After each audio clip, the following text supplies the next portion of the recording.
Assalamualaikum warahmatullahi wabarakatuh. Halo semuanya, perkenalkan nama saya Sinta Rahmawati dengan NIM 61201230513 dari kelas RA12 Manajemen Fakultas Ekonomi dan Bisnis Universitas Primagraha. Yang terhormat Bapak Muhammad Teguh Setiadi, SEMM, sebagai dosen pengampu mata kuliah Komunikasi Bisnis. Dalam video ini, saya akan membahas konsep-konsep penting dalam mata kuliah komunikasi bisnis yang telah kita pelajari dari awal perkuliahan hingga menjelang UTS. Saja kita mulai ke materi yang pertama. Baik, sebelum menjelaskan materi, saya akan menjelaskan daftar isinya terlebih dahulu. Yang pertama itu ada konsep dasar komunikasi bisnis, dan yang kedua ada proses komunikasi efektif, dan yang ketiga ada strategi komunikasi bisnis, dan yang keempat atau yang terakhir ada komunikasi dalam tim dan organisasi. Oke, yang pertama itu saya akan menjelaskan komunikasi bisnis. Nah, sebelum saya menjelaskan komunikasi bisnis, apa sih komunikasi bisnis itu? Komunikasi bisnis adalah proses pertukaran informasi, ide, dan pesan antara individu atau kelompok dalam konteks bisnis untuk mencapai tujuan tertentu.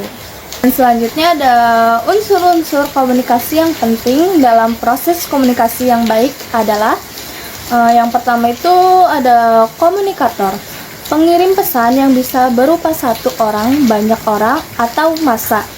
Dan yang kedua ada pesan, isi atau maksud yang disampaikan oleh komunikator. Dan yang ketiga ada media, saluran komunikasi yang digunakan untuk menyampaikan pesan. Dan yang keempat, komunikan, penerima pesan, efek, pengaruh atau dampak yang muncul setelah komunikasi.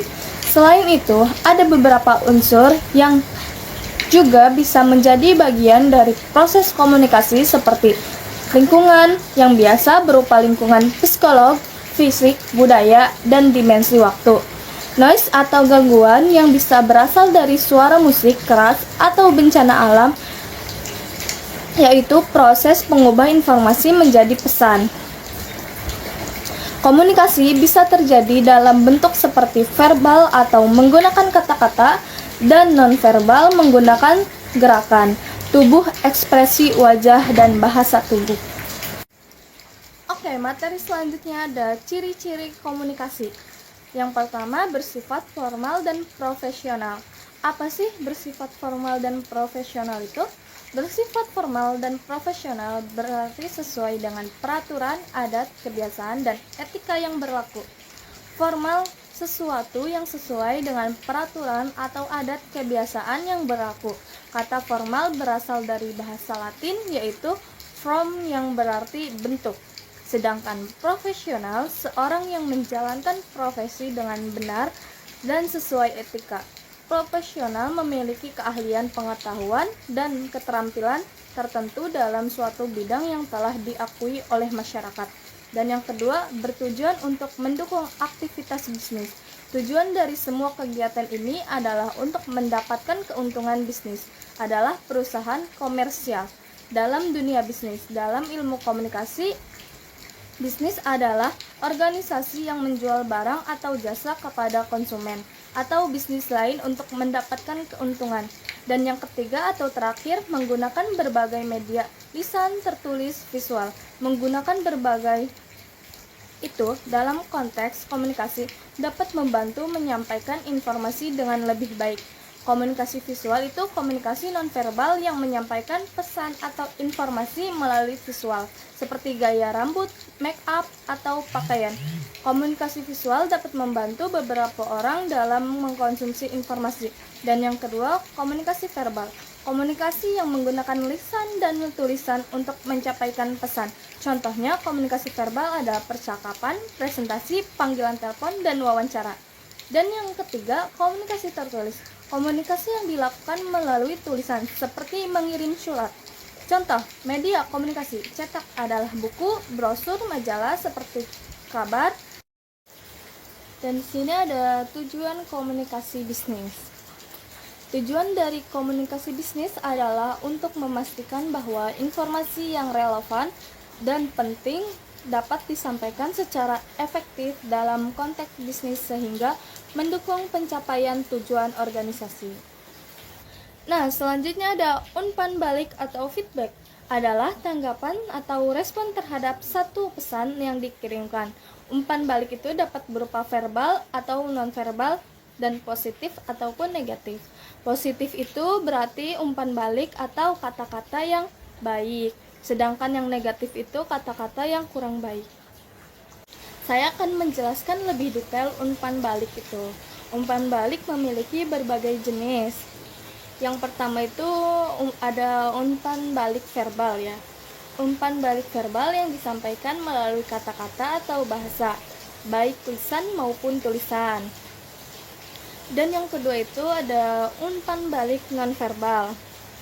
Umpan balik yang disampaikan melalui isyarat, gerak-gerak tubuh maupun raut wajah. Jadi kalau perangat-perangat itu bisa masuk ke umpan balik nonverbal. Dan yang ketiga ada umpan balik positif.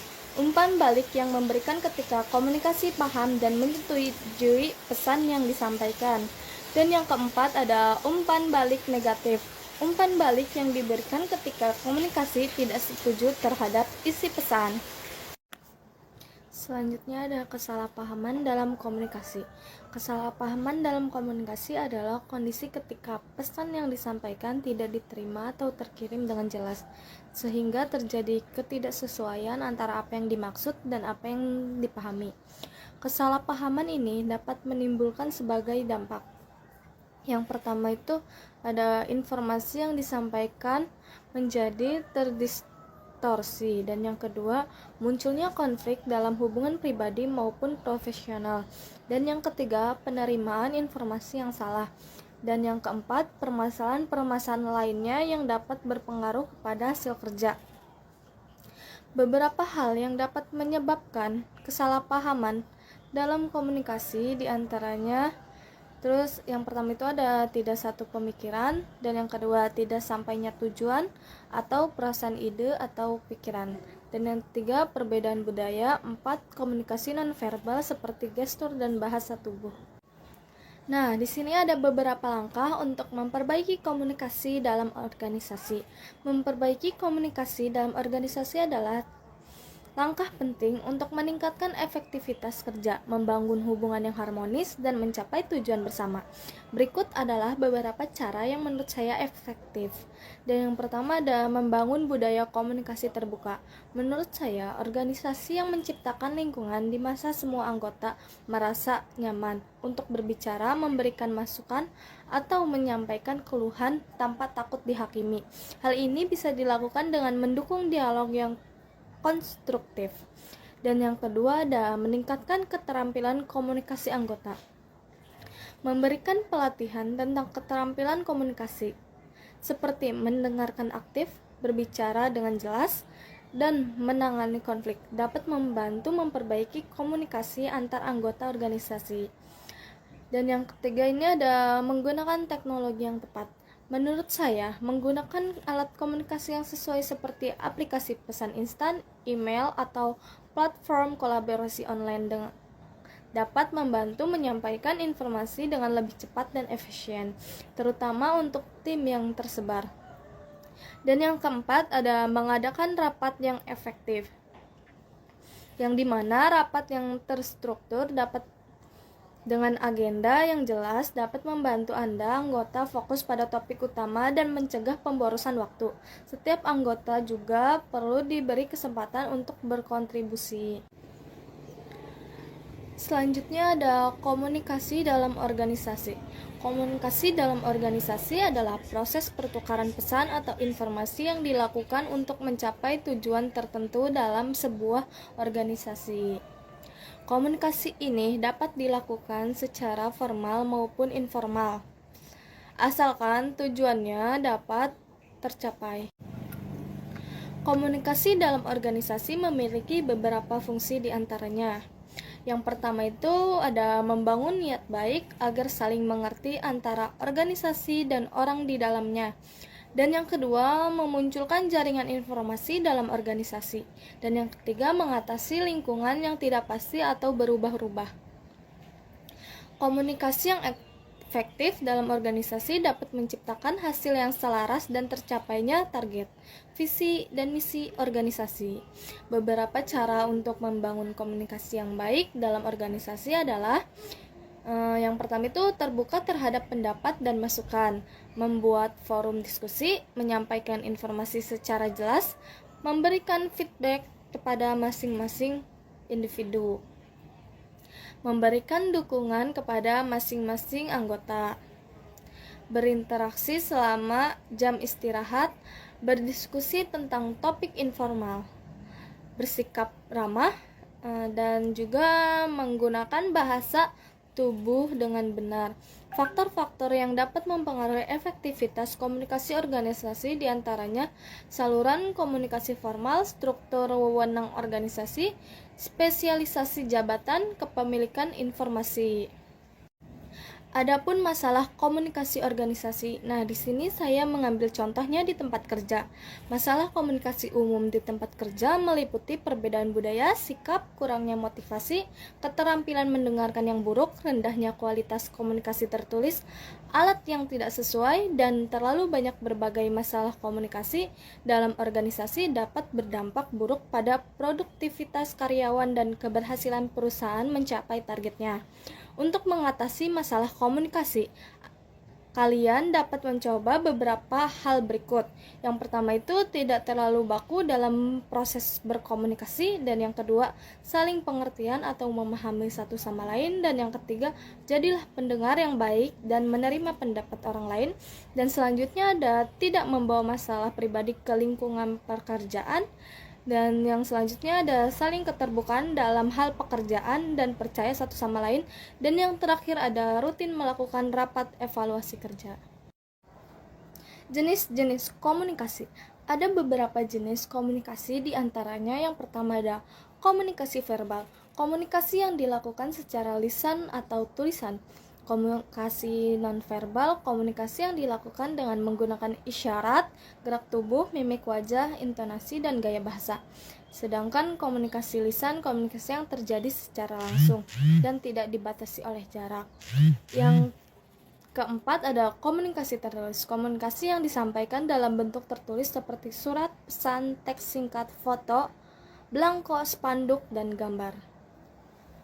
Sebelum saya menutup video ini, saya akan membuat kesimpulannya terlebih dahulu. Menurut saya, kesimpulan dari mata kuliah komunikasi bisnis adalah bahwa komunikasi yang efektif dan strategis merupakan elemen penting dalam membangun hubungan profesional, menyampaikan informasi, dan mencapai tujuan organisasi.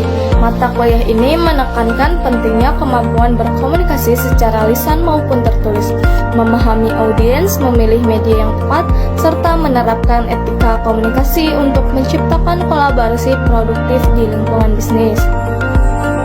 Komunikasi bisnis adalah keterampilan yang akan selalu relevan, tidak hanya selama perkuliahan tetapi juga sepanjang karir kita. Mari terus belajar dan berkembang bersama. Mungkin hanya itu yang bisa saya sampaikan. Saya Sinta Rahmawati, izin pamit diri. Wassalamualaikum warahmatullahi wabarakatuh.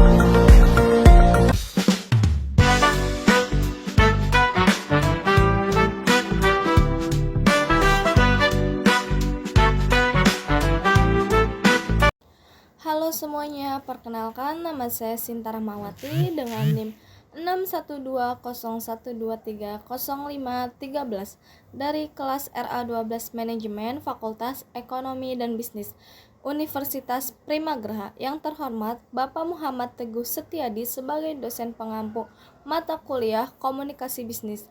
Dalam video ini saya akan membahas konsep-konsep penting dalam mata kuliah Komunikasi Bisnis yang telah kita pelajari dari awal perkuliahan hingga menjelang UAS. Untuk meningkatkan pemahaman komunikasi bisnis dalam konteks profesional, dan saya juga telah menyiapkan PPT untuk saya bahas. Langsung saja kita mulai ke materi selanjutnya. Baik, langsung saja kita lanjut ke materi yang selanjutnya. Itu ada tentang materi budaya.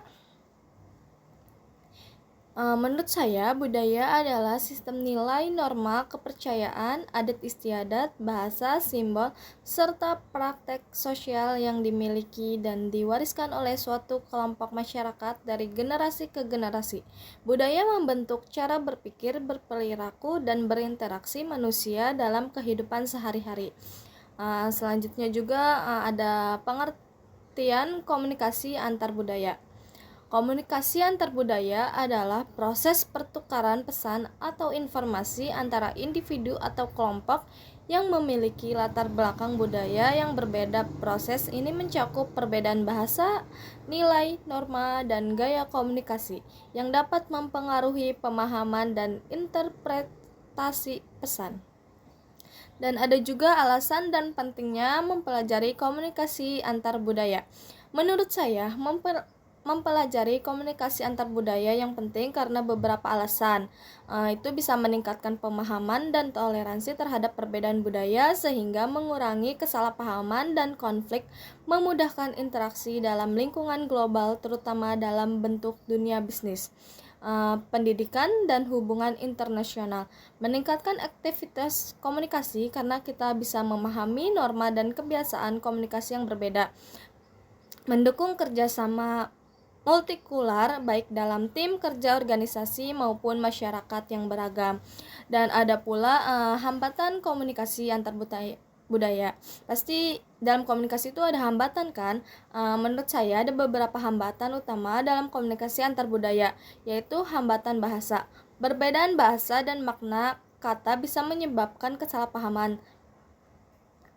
Selanjutnya, perbedaan nilai dan norma. Setiap budaya memiliki nilai yang berbeda sehingga apa yang dianggap sopan di suatu budaya bisa dianggap kurang pantas di budaya lain. Kayak contohnya di Bali itu pakaian terbuka itu sudah sangat normal ya, sedangkan di negara saya di Provinsi Banten itu masih termasuk kurang sopan. Bahasa tubuh itu kayak ekspresi wajah dan kontak mata bisa memiliki makna yang berbeda dalam budaya yang berbeda. Nah, di sini ada materi tentang etika komunikasi melalui teknologi. Apa sih etika komunikasi melalui teknologi? Menurut saya, etika komunikasi melalui teknologi mengacu pada prinsip dan norma yang harus diikuti saat berkomunikasi. Menggunakan perangkat digital seperti email, media sosial, dan aplikasi pesan instan, beberapa aspek penting dalam etika komunikasi digital meliputi yang pertama itu ada kesopanan dan profesionalisme, yang dimana menggunakan bahasa yang sopan dan tidak menyinggung pihak lain. Jadi kita harus menggunakan 3 yang penting itu kayak maaf, tolong, dan terima kasih. Terus ada privasi dan keamanan data, tidak membagikan informasi pribadi atau rahasia tanpa izin. Selanjutnya ada kredibilitas informasi, memastikan bahwa informasi yang dibagikan akurat dan tidak menyesatkan. Menghindari cyberbullying, tidak menyebarkan ujaran kebencian atau melecehkan orang lain secara online. Dan kesadaran akan jejak digital. Semua komunikasi digital dapat terekam dan berpotensi berdampak di masa depan. Jadi kita kalau mau menggunakan teknologi harus berhati-hati. Yang kedua itu terus selanjutnya materi ada peran teknologi informasi melalui internet dan komunikasi bisnis. Menurut saya, teknologi informasi melalui internet memiliki peran yang sangat besar dalam komunikasi bisnis. Di antaranya, itu dapat mempercepat pertukaran informasi, email, video, dan aplikasi perpesanan, memungkinkan komunikasi real-time antar perusahaan, pelanggan, dan mitra bisnis, dan meningkatkan efisiensi dan produktivitas. Dengan teknologi seperti cloud computing dan sistem manajemen proyek, bisnis dapat berpotensi lebih cepat dan efisien. Selanjutnya itu ada memperluas jangkauan pasar. Internet memungkinkan bisnis menjangkau pelanggan di berbagai wilayah melalui pemasaran digital dan e-commerce. Selanjutnya ada meningkatkan interaksi pelanggan. Media sosial, chatbot mempermudah perusahaan dengan berkomunikasi dan pelanggan secara langsung dan responsif. Mengurangi biaya operasional. Komunikasi berbasis internet lebih hemat dibandingkan metode tradisional seperti surat fisik atau pertemuan tatap muka. Berikut penjelasan saya mengenai topik yang pertama, ada pusat bisnis. Menurut saya, pusat bisnis adalah suatu kawasan atau lokasi yang menjadi tempat utama aktivitas ekonomi, perdagangan, dan industri dalam suatu kota atau wilayah.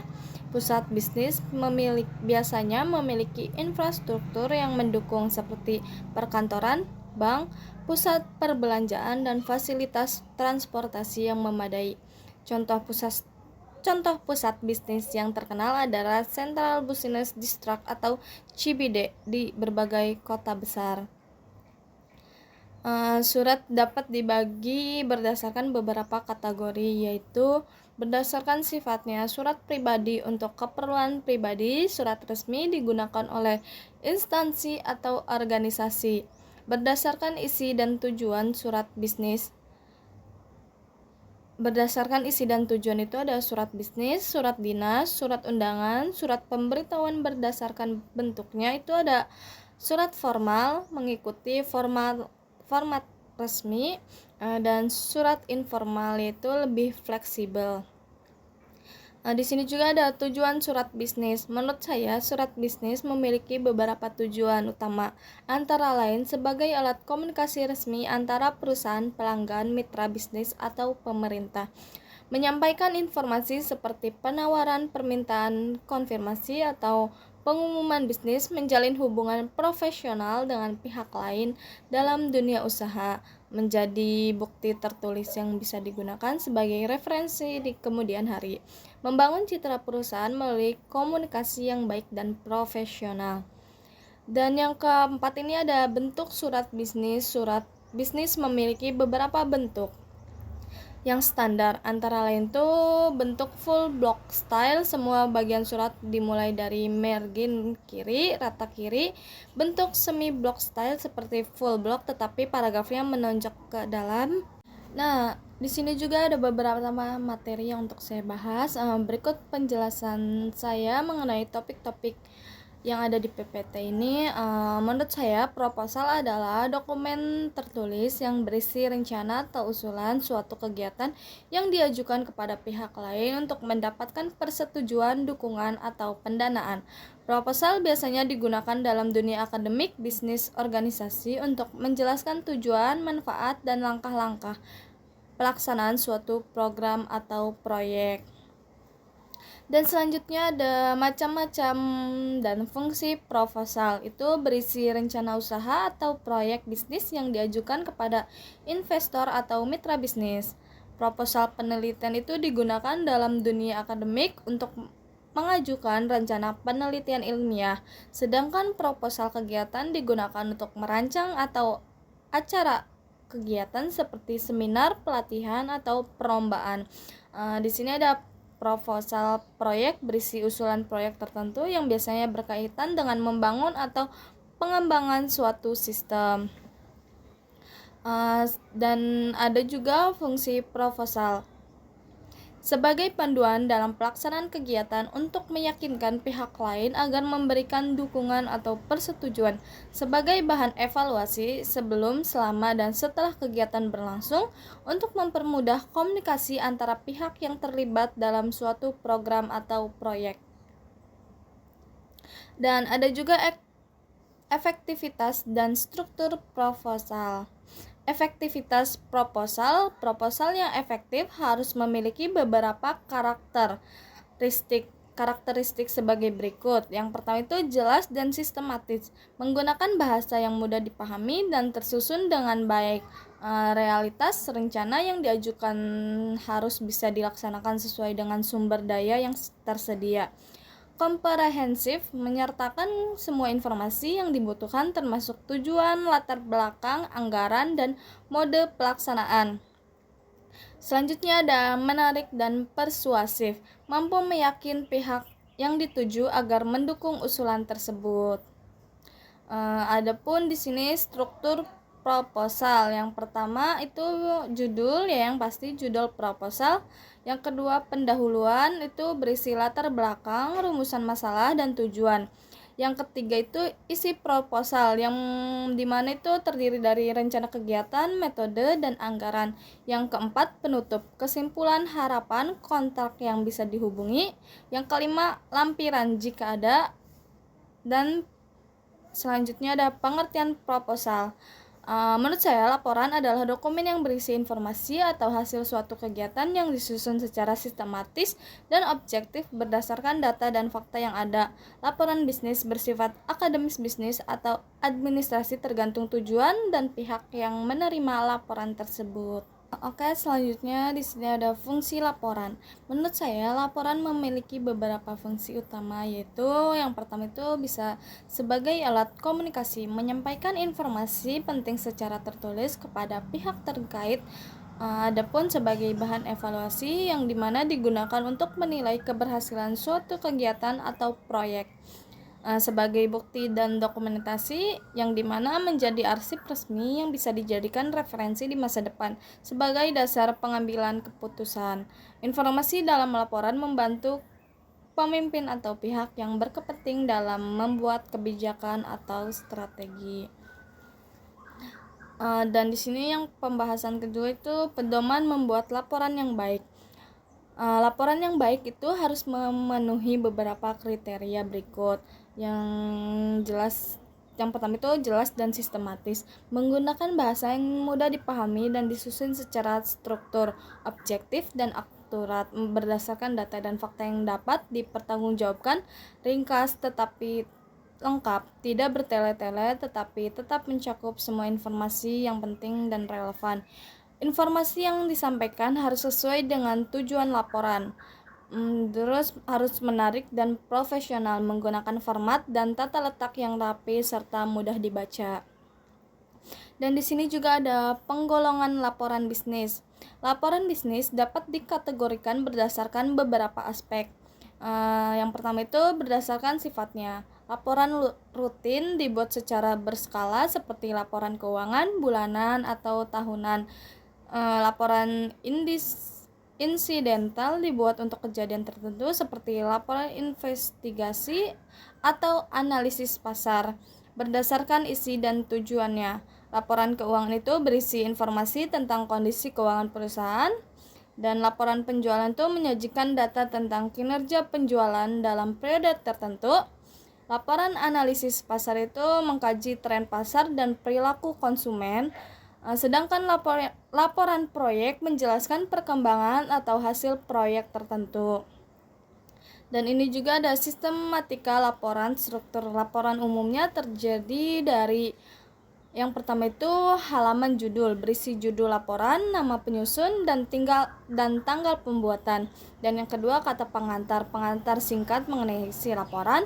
Yang ketiga daftar isi, dan yang keempat pendahuluan. Yang kelima isi laporan, yang dimana berisi pembahasan utama, data analisis, dan hasil temuan. Dan yang keenam, kesimpulan dan rekomendasi, merangkum temuan utama dan memberikan saran atau tindakan lanjutan. Dan yang ketujuh, lampiran jika ada data tambahan yang mendukung isi laporan. Pandangan saya mengenai topik teknologi dalam komunikasi bisnis. Menurut saya, teknologi telah menjadi bagian penting dalam komunikasi bisnis, memungkinkan perusahaan untuk berkomunikasi lebih cepat, efisien, dan global. Beberapa peran utama teknologi dalam komunikasi bisnis itu meliputi meningkatkan aksesibilitas melalui email, media sosial, dan aplikasi perpesanan, mempercepat pengambilan keputusan dengan sistem manajemen informasi, mempermudah koordinasi dalam perusahaan, terutama bagi tim yang bekerja jarak jauh. Terus meningkatkan interaksi dengan pelanggan melalui chatbot dan platform layanan pelanggan digital. Yang kedua ada teknologi dalam komunikasi bisnis tertulis. Komunikasi bisnis tertulis mencakup semua bentuk komunikasi yang menggunakan teks, dan teknologi telah memberikan banyak kemudahan seperti email dan aplikasi perpesanan, mempermudah pengiriman pesan formal dan informal dalam dunia bisnis. Dokumen digital Google Docs, Microsoft Word, PDF memungkinkan kolaborasi dan berbagai dokumen dalam waktu nyata. Sistem manajemen dokumen atau DMS membantu mengelola, menyimpan, dan mencari dokumen bisnis dengan lebih efisien. E-signature dan platform kontrak digital mempermudah persetujuan dokumen tanpa harus bertemu langsung. Dan ketiga itu ada teknologi komunikasi lisan. Komunikasi lisan dan bisnis juga dapat sangat dipengaruhi oleh teknologi. Contohnya itu video conference atau Zoom, Microsoft Teams, Google Meet memungkinkan pertemuan virtual tanpa perlu hadir secara fisik. Ada VoIP, Voice over Internet protokol seperti Skype atau WhatsApp call yang mengurangi biaya komunikasi. Asisten virtual membantu dalam panggilan otomatis dan pengelolaan jadwal pertemuan.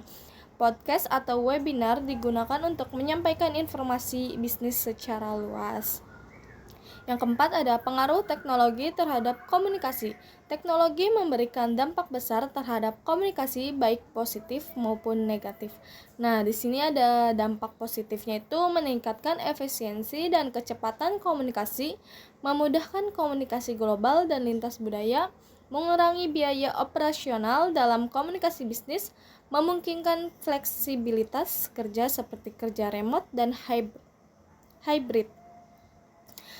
Adapun dampak negatifnya itu ketergantungan pada teknologi yang dapat menyebabkan gangguan jika terjadi masalah teknis, kurangnya komunikasi tatap muka yang dapat mengurangi keterlibatan emosional dalam bisnis, dan keamanan dan privasi menjadi tantangan dengan meningkatkan risiko peretasan dan kebocoran informasi.